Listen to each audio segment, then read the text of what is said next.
What is up, everybody? Welcome to DFS by the Numbers. These are my full card breakdown and predictions for UFC Vegas 68. We have Serghei Spivak going against Derrick Lewis. I need all the wins, yeah. All that and all that is. You better move, you might get knocked out. Knocked out. You better move, you might get knocked out. Knocked out. You better move, you might get knocked out. And we are back after a week off, and we're going to be breaking down UFC Vegas 68. We have a 12-fight card here, and on paper, it's probably the worst card ever in terms of like the name value, but I think this card is going to be very fun. After researching these fights, I'm actually looking forward to these fights quite a bit. I think it's going to be a very violent card. This card is going to start later than usual. I think it's starting at about 10 o'clock p.m. Eastern time at night. The main card is going to start at 1 Eastern time. So it's going to be a late night card, but I'm looking forward to it. I really am. I think people are going to crap on this card, but I think people, watching the fight on fight day, I think they're going to be very pleased with how these fights play out. So definitely looking forward to this card. And as always, a card is better than no card, as I like to say.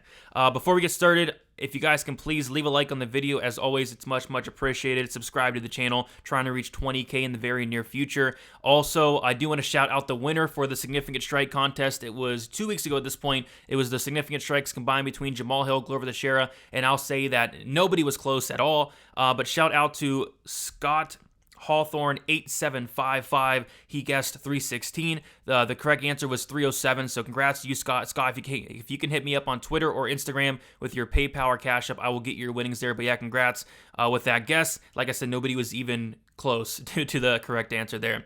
But yeah, other than that, if you guys can check out dfsbythenumbers.com, you see it right there on the screen. Lots of stuff on there. I do have 3 bets already for this card, looking to keep the good times rolling. It's been a great start to 2023, and just hoping to keep it rolling here with this card. It's not going to be a card where I'm going crazy. You don't really want to go crazy on a card like this with a bunch of unknowns, but there's actually a couple spots sticking out on this card, so definitely looking forward to it. Other than that, follow me on Instagram, DFS_numbers, Instagram, DFS by the numbers, and be sure so you are subscribed to not miss out on the live stream Friday, 7 o'clock p.m. Eastern time, and then Saturday, 1 hour prior to the prelims. But with all that out of the way, I say we get into it, and let us start with the first fight of the card. And we have Tatsuro Taira going against Jesus Aguilar. We will start with Taira here, who is 23 years old, 5'7", with a 70-inch reach, 12-0, and 5-0 in his last 5 fights. Jesus Aguilar, 26 years old, 5'4", with a 62.5-inch reach, 8-1, and 5-0 in his last 5 fights. We'll take a look at the odds here. We see that Taira is a massive favorite, opened up minus 1,100, currently minus 1,200. Aguilar opened up plus 800. He is currently plus 800 here. So yeah, massive favorite in Taira, and I can't argue that too much. I mean, this kid's only 23 years old. I think he has a ton of upside. There's a lot of prospects on this card, but I think this is the guy I'm most excited about. In this matchup in specific, he's going to have a huge reach advantage. I think 7.5-inch reach advantage here. That's going to be massive. He's going to have the striking advantage as well. And in terms of whoever's going to get this fight down to the mat, I think it's going to be Taira. I don't see Aguilar, although he's a really good grappler, I don't see him taking down Taira. I think it's going to be the other way around. But yeah, Taira is going to have a big striking advantage here. He's going to mix in takedowns, and I think he probably subs Aguilar at some point in this fight. Aguilar, for what it's worth, he has been submitted in his only loss, and I think it becomes 2 submission losses here for Aguilar. So I do like Taira to win. I do like Taira to win by, I'll say, 2nd round submission. Biggest mismatch on the card in terms of the odds, and he probably should go out here and get it done. So I like Taira to win. Taira, 2nd round sub. All right, moving on. We have Jeong Yeong Park going against Denis Tiuliulin. We'll start with Jeong Yeong Park, who is 31 years old, 5'10", 73-inch reach, 15-5, 4-1 in his last 5 fights. Denis Tiuliulin, 34 years old, 6'1", with a 77-inch reach, 11-6 and 3-2 in his last 5 fights. So we'll take a look at the odds, and we see that Park is a favorite.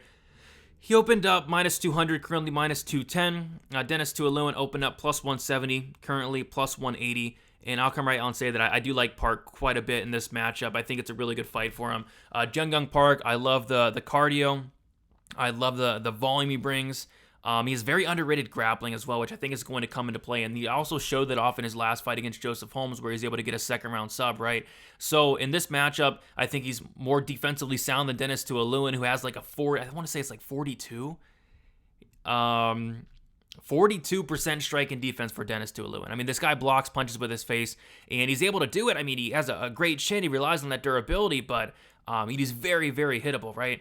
Jeong Yeong Park, I think, has a clear path to victory, and that clear path to victory is going to grapple. And he showed that he could do it in his last fight. He showed he could do it a little bit against John Phillips as well, where he took down John Phillips and absolutely destroyed him across 15 minutes. And I think it could look a lot like that. Just get the fight down to the mat. Denis Tiuliulin, I will say his takedown defense does look a lot better nowadays, but, I don't like his gas tank. This guy's getting tired after the first round. We saw it in the Pickett fight where, he's starting to look very tired in that second round. Luckily, he was able to get a finish, but you don't want to get tired against a guy like Jeong Yeong Park, who has really good cardio, really good volume, really good grappling as well. So I like Jeong Yeong Park quite a bit. I think for Denis to win this fight, he's going to have to knock out Jeong Yeong Park, and that's just really hard to do. Only one person's done that in Park's 20 fights, and that was Gregory Rodriguez, who we know hits like a truck. So, I do like Park here quite a bit. I'm going to take Park to win by second round submission. I think he drowns Denis. I think he drowns him into the second round, maybe third round, and eventually finds a submission win. So give me Jeong Yeong Park, second round submission. All right, next we have the 1-800-GAMBLER fight of the week, the fight I do not recommend anybody bet on, and if you bet on this fight, you should be ashamed of yourself. But we have Jeong Kim, who is 33 years old, 5'7", with a 72-inch reach, 9-6, and 1-4 in her last 5 fights. Mandy Bohm, she is 33 years old, 5'7", with a 71-inch reach, 7-2, and 3-2 in her last 5 fights. Jeong Kim's a massive favorite. She opened up -265. She's currently -255. Mandy Bohm opened up +225. She is currently +215, and this should be a fight that Jeong Kim should absolutely go out here and win. But do you really want to trust a fighter in Jeong Kim who's 1-4 in her last 5 fights at -255? I will say that Mandy Bohm, she looked pretty good outside the UFC. It's just since she's gotten to the UFC, she has looked absolutely atrocious. Like, she's looked awful. I had a bet on Victoria Leonardo as an underdog against Mandy Bohm. And that just goes to tell you how I feel about Mandy Bohm. I think she's not great. She's not great, For Mandy Bohm to win this fight, she's going to have to get takedowns, and I just don't see that happening. Jeong Kim, on paper, takedown defense is like 55%, but it's looked a lot better as of late, and Bohm's just shown terrible wrestling. So if this fight does play out on the feet, it's going to be Jeong Kim all day because she just throws more. She's not landing a lot. Jeong Kim only has a 36% striking accuracy, which is awful, but she's throwing more, and that's what's going to matter here. I think the volume is going to matter. I like Jeong Kim to win this fight by decision, but laying -255 on Jeong Kim just does not sound like the best idea in the world. But yeah, she should win this fight, and if she does not win this fight, she should be ashamed of herself. So give me Jeong Kim to win. I'll take Jeong Kim to win by decision. All right, next we're going to get into the road to UFC fights. We do have 4 of them here, and a lot of you guys probably don't know these guys. I didn't know these guys until I looked into it. I'm actually looking forward to these fights quite a bit. I think these fights are going to be very fun. So we're going to start with Hung Sung Park going against Seung Choi, and I did practice these names for you guys. That's what I've been doing the past week, so hopefully I get all these right. But we're going to start with Hung Sung Park. Hung Sung Park is 27 years old, 5'7", with a 66-inch reach, 7-0, and 5-0 in his last 5 fights. Seung Choi, there we go, 26 years old, 5'6", 64-inch reach, 6-1, and 5-0 in his last 5 fights. So we'll take a look at the notes I have for these guys. So Hung Sung Park, he's strong in the clinch, loves to control his opponent against the cage. More often than not, he is looking to get the fight down to the mat. Doesn't seem to have the best ability to get it down to the ground, though. But when he does get on top, he has good control, pretty slick grappling as well. And if he does get his opponent down, they're in trouble more often than not. He typically does find that finish. Really good finisher on the mat. Striking looks solid. He can be pretty wild at times and can be a little bit reckless and taken down. He does walk forward, has pretty good power and volume. Striking defense isn't great, though, like a lot of these guys on the road to UFC. But he can be taken down himself. When he does get taken down, he has nice sweeps, reversals, and he can end up on top. He's a very good grappler. I did watch the road to UFC fight. I forget which one it was, but watched him fight on there, and he fought a lot more composed in that matchup. He looked a lot better, looked to have made a lot of improvements, and he wasn't fighting like a complete wild man in that matchup, so that was good to see. His opponent, Seung Choi, he has hard leg kicks. He's willing to eat one to give one. Hands can be low at times. Again, I don't like his striking defense either. He tends to back up with his hands completely down, but I do love the pressure he brings. I think the pressure is his best asset here. But he pressures, but he doesn't throw anything. He doesn't let his hands go, which I don't like. When he does let his hands go, he has really fast combinations and he lands with power. Just needs to let his hands go a little bit more. He's very physically strong and he can get takedowns. I was really impressed with his wrestling as well. Doesn't have the best control when he does get those takedowns, but when he's on top, he's pretty good there. Takedown defense looks solid to me, and I think he's going to need it in this matchup. Yeah, this is a close fight. We take a look at the odds, and we see that Hong Sung Park is minus 182. He opened at minus 200. Seung Choi opened at plus 170. He's currently plus 155. And I can't pick Seung Choi here, just due to the low volume nature of things, and just due to Hong Sung Park being much, much more dangerous. I mean, Hong Sung Park is dangerous everywhere the fight goes, especially on the mat. And if it's on the feet, like, it's going to be close, but I like the volume and the power of Park, whereas Seung Choi, yes, he brings that pressure. He's just not letting his hands go enough. And on top of that, like I said, Park an 86% finish rate, and then Seung Choi only a 33% finish rate. So I think Park's more likely to finish the fight, and that's actually where I'm leaning. I'm leaning Hong Sung Park to go out there and get a submission at some point in this fight. I think he does get the fight down to the mat, and I'll say he wins by second round submission here. All right, next we got another Road to UFC fight, and we have Rinya Nakamura going against Toshiomi Kazama. We'll start with Nakamura, who Nakamura is 27 years old, 5'7", with a 68-inch reach, 6-0, 5-0 in his last 5 fights. Kazama, 25 years old, 5'7", 69-inch reach, 10-2 and 4-1 in his last 5 fights. So we'll take a look at the odds real quick, and Rinya Nakamura is the biggest favorite in terms of these 4 Road to UFC fights. So Nakamura opened up minus 600. He's currently minus 425. Kazama opened up plus 450. He's currently plus 325. So Rinya Nakamura, this guy is legit, I think. He's a world champion wrestler, very strong wrestler overall, great entries on the takedowns, can be relentless with the wrestling as well, and he will stick to his opponents like glue. I love that. Solid grappling and ground and pound. He had a nice submission on the Road to UFC as well. On the feet, he has a ton of power. I saw him get a nasty that was a head kick knockout, and then also saw him hurt somebody with like the very first punch he landed in a fight. I mean, the guy's power is legit. And overall, I really like his game. I mean, the guy's dangerous everywhere. He has that wrestling that I like, the world champion wrestling. He has a ton of power on the feet. Like, a lot of times he doesn't even go to the wrestling because he's so dangerous on the feet he can knock his opponent out. I like this guy a lot. Toshiomi Kazama, he has non-stop forward pressure, goes for takedowns early and often. Really good grappling and control on the mat once he does get there. Grappling is his bread and butter. Always hunting for submissions, and he has finished half his wins by submission. His control is very impressive. He does get you down. You're probably not getting back up. He can be taken down himself, and he will pull guard, and he is comfortable off his back. He looks to have really good cardio as the fight goes on, which is nice to see. On the feet, he's pretty hittable and does not look comfortable there, though, which is not a good sign in this matchup. He needs to get takedowns in this fight, but that's going to be easier said than done. And that's why I think Rinya Nakamura is so favored in this matchup. It's because it's just a tough stylistic matchup, right? Like, Kazama is not going to want to strike with this dude. He's a guy that wants to get it down to the mat, and good luck taking down a world champion wrestler in Nakamura. So I got to go Nakamura here, and I think he gets it done pretty early. I think he knocks out Toshiomi. I mean, Nakamura's power is legit. I like him to knock out Toshiomi in the very first round here. All right, moving on.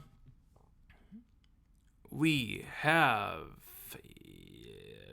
Jeong Yeong Lee going against Zha Yi. We will start with Jeong Yeong Lee, who is 27 years old, 5'10", 73-inch reach, 9-1, 5-0 in his last 5 fights. Zha, who is 26 years old, 5'7", 71-inch reach, 21-3, and 4-1 in his last 5 fights. So we'll take a look at the odds here. Jeong Lee is minus 251, and then Zha is plus 211. Sorry, I'm really struggling with these names, to be honest. So we'll start with Jeong Yeong Lee. Hard kicks on the feet and very good power in his hands. Very powerful overall. I like the pressure that he brings, but he can be low volume. When he does land, he lands pretty hard. It can hurt somebody. He can be wild and reckless, also lacks some striking defense at times, but he has a lot of faith in his toughness and his chin. He was taken down early and instantly won by armbar on Road to UFC 3, I think it was, and then he also had a first-minute knockout on Road to UFC 6. So I think this guy's like 2 finishes on Road to UFC under a minute, or very close to. Like the armbar is very close to being under a minute. He's a very dangerous fighter anywhere the fight goes, especially on the feet. This guy's power is no joke. Zha, he has 22 fights on his record, but there isn't much film I could find on him, which kind of sucks. But he's a strong wrestler with good grappling, really good trips, and slick on the mat. He can end up on bottom at times, and he's comfortable there. I don't like how he's flopping to his back, and he can lose minutes doing so, just pulling guard, and he's definitely submission over position. He's going to be at a striking disadvantage here in this matchup on the feet. I think he's screwed, quite honestly. Doesn't look all that comfortable on the feet. He could be hit clean. He's going to look to get this fight down to the mat as soon as possible. He did show relentless wrestling on Road to UFC 1, and was able to eventually take the back and get a first-round submission. And then it was also to win a decision on Road to UFC 5 as well, where he showed good wrestling, cardio. But, there's moments in this fight where he's getting hurt, he's getting hit, and I just feel like at some point in this matchup in specific, Lee's going to hit this guy. He's going to hit this guy clean. He's going to hit this guy hard, and I think he's going to knock him out. Again, I think it's a tough matchup for Zha. I think he's going to have to wrestle for 15 minutes. And I don't know, I think Yeong Lee's going to knock this guy out. I'll say it's early as well. I think he knocks him out in the first round. So give me Jeong Yeong Lee to win this fight, and win this fight by first round knockout. All right, this is the last of the Road to UFC fights, and we have Anshul Jubli going against Jeka Saragih. We'll start with Jubli. Jubli is 28 years old, 6 foot, with a 69-inch reach, 6-0, 5-0 in his last 5 fights. Saragih, 28 years old, 5'8", with a 69-inch reach, 13-2, and 5-0 in his last 5 fights. Take a look at the odds here. This is the closely lined Road to UFC fight on the card, and I think this is the closest lined fight on the card in general, so it's about a pick 'em. We have Jubli open up -110, currently -111. Saragih open up -110, currently -109, so about a pick 'em there. So Jubli, he's very physically strong wrestler, very heavy on top. He will attack with different submissions on the map, but mostly, position guy. Wants to get that position and win minutes. His takedown defense looks really good. His cardio checks out. He can wrestle for 15 minutes, no problem. I like that. His striking's okay. He throws some solid kicks and walks forward. I thought his striking looked much improved on the Road to UFC, though. I was actually very impressed with his striking on the Road to UFC, because we didn't see a ton of it outside of that, but it looked good and it looked improved, and this guy's making improvements quickly. I was a little surprised, though, to see him shoot only 0 takedowns on the Road to UFC, because I've seen him wrestle so much outside of that. But like I said, he showed great pressure, combinations, kicks, and looked much better in the striking in his Road to UFC matchup. And if he continues those improvements, I think he's going to be a very dangerous fighter, a very tough fighter to beat. Saragih, very hard kicks, and hits very hard, puts everything to everything he throws. I don't think he manages his gas tank that well, but he's a very dangerous guy regardless. I mean, he has takedown defense looks pretty solid, and he can get takedowns in his own right. Good control on top, some pretty nasty ground and pound. But yeah, the huge concern for me with Saragih is going to be the cardio. And he can be a little bit wild also. So he's been submitted twice in his career, which also scares me a tad. So he was submitted, I believe, in his MMA debut, and he was also submitted in the 4th round of a fight. But I did like what I see from him overall. But him looking tired in the 2nd round in the Road to UFC fight, it does scare me a little bit. But he was able to kind of fight through it, which I do like that. I got to respect that. He was able to get a spinning back fist knockout on Road to UFC 2. I think that's probably the one that went viral. A lot of people saw it on Twitter. Good knockout there in the 3rd round. And then also had a huge knockout win in Road to UFC 5. I believe it was out in the 1st round. This guy's power is crazy, and he's going to be the much more dangerous fighter in this matchup. One of these guys is a finisher, and that's Saragih, and one of these guys is not. Saragih, 92% finish rate. Jubli, only a 34% finish rate.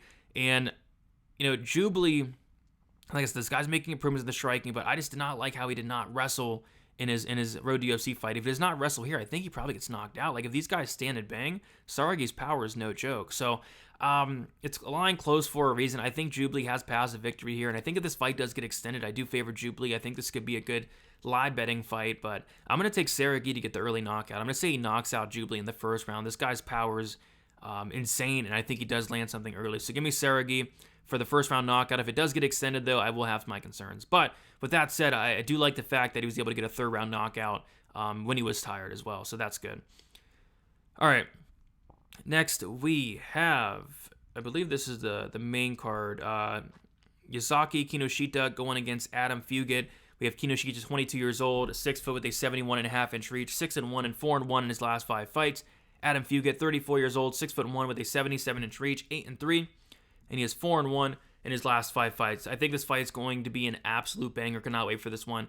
We see that Kinoshita opened up as a -240 favorite, currently -320, money pouring in on the guy. Fugitt opened up +205, currently +270. And yeah, Kinoshita, only 22 years old. Wild. I mean, I think this guy's another guy like a Taira who has some decent upside. Like, this guy's no joke. This guy has a ton of power on the feet. He's a finisher. He's a 100% finish rate. Got a nasty knockout on the Contender Series. I like this guy a lot. I think his takedown defense does need a little bit of work, but he's very hard to hold down, and he can pop back up when he does get taken down, which I think is going to be key here in this matchup against Adam Fugitt, who does have some wrestling, some grappling, right? But for the most part, I think these guys are going to stand and bang. I think these guys are going to go to war. I think somebody's going to get served in this one, and I like Kinoshita. I like Kinoshita's power. I think he's more defensively sound, whereas Adam Fugitt, the dude's really hittable. He's hittable. He's been knocked out twice. We saw him get knocked out in his debut against Michael Morales in that fight. It went to the 3rd round, and I got to respect that. But he showed a 45% striking defense in that matchup. He was eating 7.44 strikes per minute in that matchup, and you do not want to be hit by a guy like Kinoshita who has a ton of power. So I like Kinoshita here. I like Kinoshita to get the 1st round knockout, but this is going to be one of the funner or the most fun fights on this card here. So give me Kinoshita 1st round KO. All right, yeah, really looking forward to this one as well. Like I said, this card is like stacked with absolute bangers. The name value is terrible, but stacked with bangers, and this is one of them. Doo-Ho Choi going against Kyle Nelson. Doo-Ho Choi, 31 years old, 5'10" with a 70-inch reach, 14-4 and 2-3 in his last 5 fights. And we have Kyle Nelson, who is 31 years old, 5'11", 71-inch reach, 13-5 and 1-4 in his last 5 fights. We'll take a look at the odds here. And we see that Doo-Ho Choi opened up -190, currently -182. Kyle Nelson opened up +165 and currently +157. And I was talking earlier how, Jeong Kim, Mandy Bohm was a 1-800 gambler fight, a fight that probably should not be bet on. I kind of feel the same way here, and here's why. Doo-Ho Choi has not won a fight in a very long time. Doo-Ho Choi has not fought in a very long time. The last time Doo-Ho Choi fought was 3 years ago against Charles Jourdain when he got knocked out. Prior to that, he fought 5 years ago against Jeremy Stephens when he got knocked out. Prior to that, he fought 6 years ago against Cub Swanson in an all-out war where he almost got knocked out a couple times. The last time Doo-Ho Choi won a fight was 6 years and 6 months ago. He's coming off of a 3-year layoff, and I know Kyle Nelson's not great at all. I mean, Kyle Nelson's 1-4 in his last 5 fights. Kyle Nelson has no cardio. Kyle Nelson has a BJJ brown belt, but he doesn't have the cardio to go out there and take you down and wrestle you for 15 minutes. He doesn't have that. But what Kyle Nelson does have is power. And these guys are going to stand and bang. These guys are going to stand and bang and go to war, and that's all Doo-Ho Choi does. He stands and bangs, and whoever lands first is probably getting the knockout. Both these guys have a lot of power. Both these guys are not defensively sound. So I think somebody's getting knocked out here, and it's probably early as well. But to lay -200 on Doo-Ho Choi when he hasn't fought in 3 years, when he has not won in 6.5, I don't know. I just don't think that's the best idea. And like I said, I'm not a big fan of Kyle Nelson, but I think I'm going to pick him here as far as a pick goes. I'm not betting on this fight from a money line standpoint. I do like the under quite a bit, but I'm not betting on Kyle Nelson, but I'm definitely not betting on Doo-Ho Choi at -200. But yeah, I think somebody's getting knocked out here. I think it's going to be pretty early as well. If Kyle Nelson tries to wrestle, he's going to gas out and he's going to get finished in the second. If Kyle Nelson goes out there and tries to knock out Doo-Ho Choi, I think he's live to do so. I really do. So I'm going to take Kyle Nelson to win this fight by 1st round knockout, but violence is kind of what I'm looking at for this one. I think it's going to be a very fun fight though. And then we go to this fight. This fight's probably the worst fight on the entire card. I think this is worse than the Mandy Bohm Jeong Kim fight. I'm not looking forward to this one. But we have Marcin Tybura, 37 years old, 6'3" with a 78-inch reach, 23-7 and 4-1 in his last 5 fights. Blagoy Ivanov, 36 years old, 5'11", 73-inch reach, 19-4 and 3-2 in his last 5 fights. Let's take a look at the odds. I feel like nobody should be favored in this matchup. But we do have Marcin Tybura favored, open at -250, currently -146. Blagoy Ivanov opened up plus 210, currently plus 126. Yeah, this fight's going to be awful, I think. Both these guys are going to, stand and strike here for 15 minutes. Both guys typically do go for takedowns here or there, but I think both guys have really good takedown defense. I don't see either guy taking the other guy down. So yeah, I think these guys are going to slug it out. I think they're going to be gassed out 6.5 minutes in. I think it's going to be a very sloppy, greasy heavyweight fight that goes the distance. And it's not often you see a heavyweight fight where the fight goes to decision is heavily favored. Like the over 2.5 rounds is minus 230. The fight goes to decisions minus 200. Like you never see that in a heavyweight fight, but yeah, this one's going to be greasy. It's going to go to the decision. It's going to be up in the hands of the judges, which is terrifying. This is not a fight I would bet on, but if I have to make a pick, it's going to be the dog and Ivanov, just because I feel like nobody should be favored in this fight. Ivanov's going to be the more durable fighter. You're not finishing Blagoy Ivanov ever. Whereas Tybura, he has been finished multiple times, so I do like that. But this fight's a mess. I'm going to take Ivanov to win a very greasy split decision. But this is not a fight that I'm overly interested in watching and overly interested in putting really any money on. So yeah, pass, but Blagoy Ivanov since I have to make a pick. All right, co-main event. We have Da Un Jung going against Devin Clark. And we have Da Un Jung, who is 29 years old, 6'4", with a 78.5-inch reach, 15-3-1, and 3-1 in his last 5 fights. Devin Clark, 32 years old, 6 foot, 75-inch reach, 13-7. And 2-3 in his last 5 fights.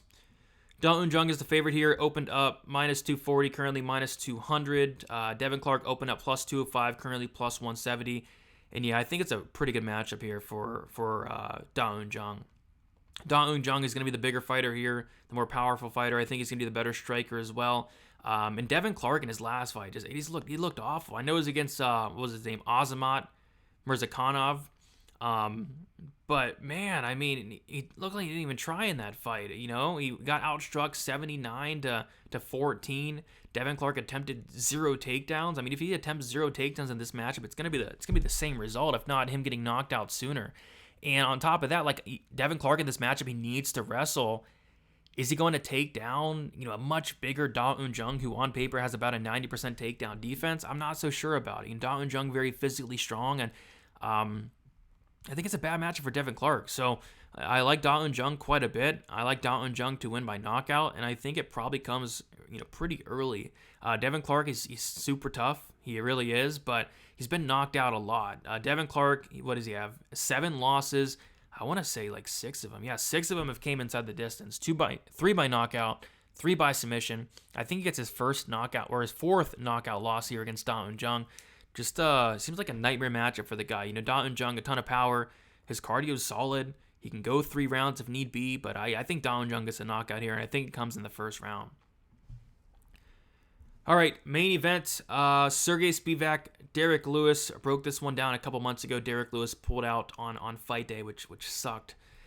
But I'm sticking with the same pick here in Serghei Spivak. But Spivak, he is 28 years old, 6'3", 78-inch reach, 15-3, 4-1 in his last 5 fights. Lewis, 37 years old, 6'3", 79-inch reach, 26-10, and 2-3 in his last 5 fights. Spivak looks to be like an even bigger favorite than he was like a couple months ago. Opened up minus 220, currently minus 230. Lewis opened up plus 185, currently plus 195. And yeah, I mean, it's hard to really ever favor Derrick Lewis in any matchup just because he's not a minute winner. His minute winning ability is probably some of the worst in the heavyweight division. Just because he doesn't throw anything, he's not going to go out there and wrestle you for 15 minutes. If he wins, it's by knockout more often than not. And he can do it. Like, he has wins against guys like Curtis Blades. He has wins against guys like Francis Ngannou. Like, he can go out there and beat anybody in the world. Just because of that power. He has a ton of power. And he could knock out Serghei Spivak here. Like, Spivak has been knocked out twice. Once by Walt Harris in the first round, once by Tom Aspinall in the first round, and that could happen here. It's just hard to favor Derrick Lewis in a fight where he's going to be losing 99% of the fight up until he potentially has to land that big shot. And it always seems like when Derrick Lewis wins a fight, it's when people are counting him out and not picking him, and it's kind of weird. Like, nobody's picking Lewis here, and even talked about it, how people are counting him out, and that's typically when Derrick Lewis wins fights. Like, Everybody was picking, Dawkins against him, including me, and he went out there and starched Dawkins. Like, that's on the table here. It's just, Serghei Spivak has more ways to win and a lot more ways to win. On the feet, Spivak's going to be the minute winner just because he throws more. I don't think Spivak's the best striker in the world, but he's improving, but his volume is much better. With that said, he's not going to want to strike with Derrick Lewis for really any time at all, I don't think. He's going to want to get this fight down to the mat, and when it's on the mat, it's Spivak's world. Spivak has very good wrestling, and he kind of sticks to you like glue. Like, this is a guy that can go out there and chain wrestle no problem. He has good cardio for a heavyweight. He has slowed down here or there, but good cardio for a heavyweight overall. And he's a guy that when he gets you down, he's not just going to lay on you. He's not going to just control you. He's going to pound away. He's going to make you work. He's going to look for submissions. He's going to just be all over you. He's going to maul you. And I don't think Derrick Lewis is going to react great to that. I think Spivak gets him down. Lewis probably does pop back up once or twice, but after a while, I think it's going to really get to Derrick Lewis. And I think Spivak's going to make him quit. We've seen Derrick Lewis quit in multiple fights, and I think it happens here as well. But you can't count out Derrick Lewis ever. You can never count out Derrick Lewis. This guy has so much power, and Spivak's been knocked out twice. So, but in terms of making a pick, in terms of who should be favored in this matchup, it's got to be Spivak. Don't know if I'll have a bet on this fight, but Spivak will be the pick, and I'll take Spivak to win by third round submission here. All right, guys, that is about it. We went through all 12 fights, went through the 4 Road to UFC fights. I think it's a good card. I think there's a couple fights that suck on this card, like the Tybura Ivanov fight sucks. The Mandy Bohm Jeong Kim fight kind of sucks, but other than that, there's a lot of fun fights. Name value sucks, but a lot of fun fights, and I'm looking forward to staying up late and watching these fights here. So yeah, guys, make sure you leave a like on the video, subscribe to the channel. It is much appreciated, trying to reach that 20K goal. Also, be sure to sign up on dfsbythenumbers.com. I have 3 bets already. I'm going to be getting some articles out throughout the week and all that good stuff. Stats have already been posted as well. So yeah, check that out. Like, subscribe. Talk to you soon. Best of luck for UFC Vegas 68, and see you later.